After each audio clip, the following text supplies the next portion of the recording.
ఇప్పుడు ఈ ప్రస్తుతం మీ దగ్గర 2 బిల్లులు ఉన్నాయి కదా, ఇప్పుడు లేటెస్ట్గా అసెంబ్లీలో పాస్ అయినటువంటి బిల్లులు అవి.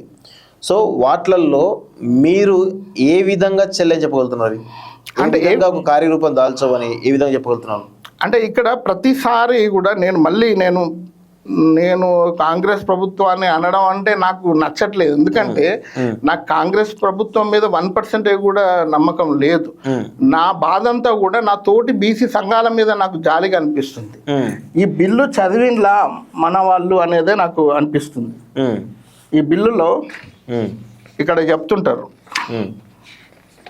అంటే 9th షెడ్యూల్ తమిళనాడు మోడల్ అని మాట్లాడుతుంటారు కదా. ఇదే బిల్లు నంబర్ 3 ఇది. కెమెరా చూపించండి. బిల్లు 3 ఇది.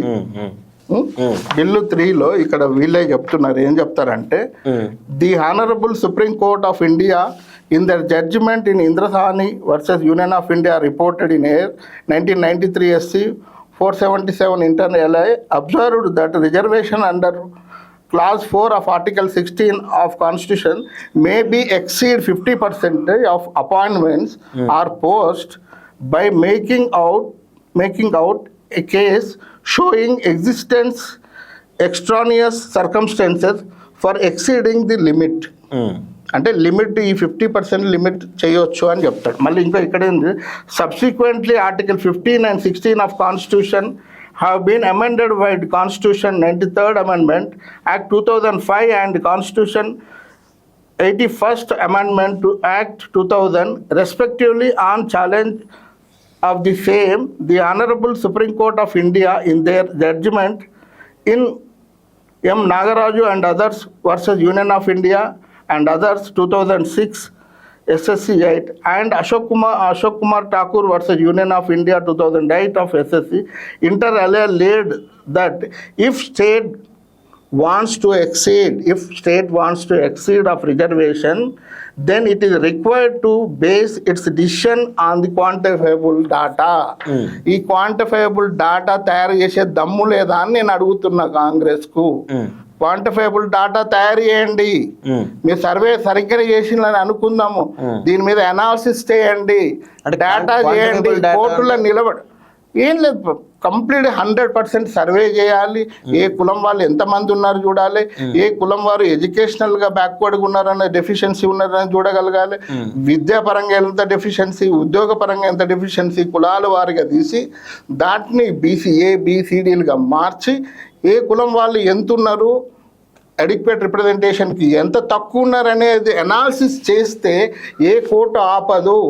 అన్నిటికన్నా ముఖ్యమైనది ఏంటంటే, అప్పుడు మీరు 9th షెడ్యూల్ అవసరం లేదు, 11th షెడ్యూల్ అవసరం లేదు, ఏ షెడ్యూల్ అవసరం లేదు. 9th షెడ్యూల్ అంటున్నారు. మళ్ళీ ఇక్కడే వీళ్ళు ఇంకొక దగ్గర ఏం చెప్తారంటే, డిక్లరేషన్లో ఇక్కడ డిక్లరేషన్ ఇక్కడ మీకు బీసీ డెఫినేషన్ ఒకసారి చదువుతారు. Definition, backward classes of citizen means the classes of citizen who are socially and educationally backward.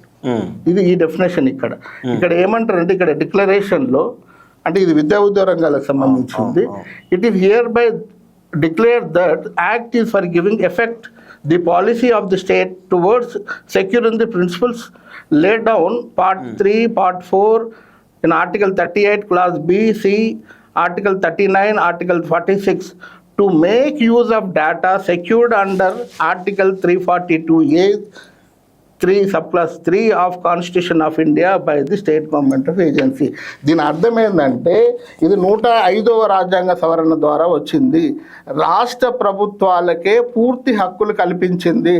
To respect the federal system of the India, రాష్ట్రాలకే బీసీ రిజర్వేషన్స్ అన్ని పెంచుకోవాల్సినవి, కేటగరైజ్ చేయవలసినవి 105వ రాజ్యాంగ సవరణ కల్పించిన హక్కు.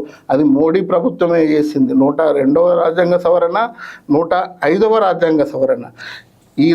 ఇది ఇంతకుముందు లేకుండా ఇది 2021లో వచ్చింది. దీని ఆధారంగా కూడా మనం పెంచుకోవచ్చు.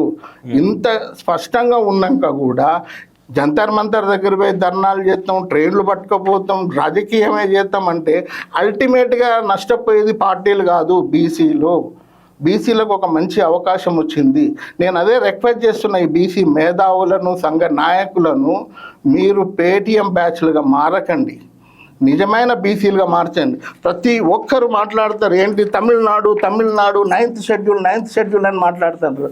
అక్కడ ఇర్రెస్పెక్ట్ ఆఫ్ ది పార్టీస్ అక్కడ ఒక కాంపిటీషన్ ఉంటుంది.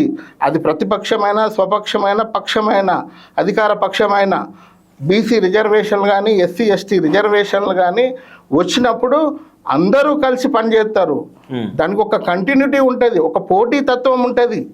కానీ ఇక్కడ ఒక 4 కులాలు బాగుపడదాం, ఒక నలుగురం బెనిఫిట్ పొందుతాం అనేటప్పుడు ఓవరాల్గా బీసీలో ఎప్పుడు డెవలప్ కాలేము.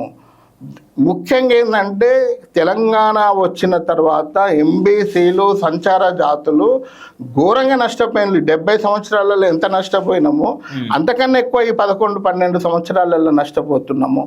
ఇక్కడున్న బీసీ నాయకులకు ఎంబీసీలన్నా సంచార జాతులన్నా వాళ్ళ సమస్యలన్నా పట్టింపే లేదు. తమాషాలు చేస్తున్నారు ఇక్కడ ఉన్న నాయకులు. ఈ 42% ఒకటి ఏదో వస్తే ఏదో పెద్ద భూగోళం బద్దలైనట్టు ఏదో సాధించినట్టు మాట్లాడుతున్నారు తప్ప ఇంకా మిగిలిన ఇష్యూస్ అన్నీ కూడా డైవర్ట్ చేశారు.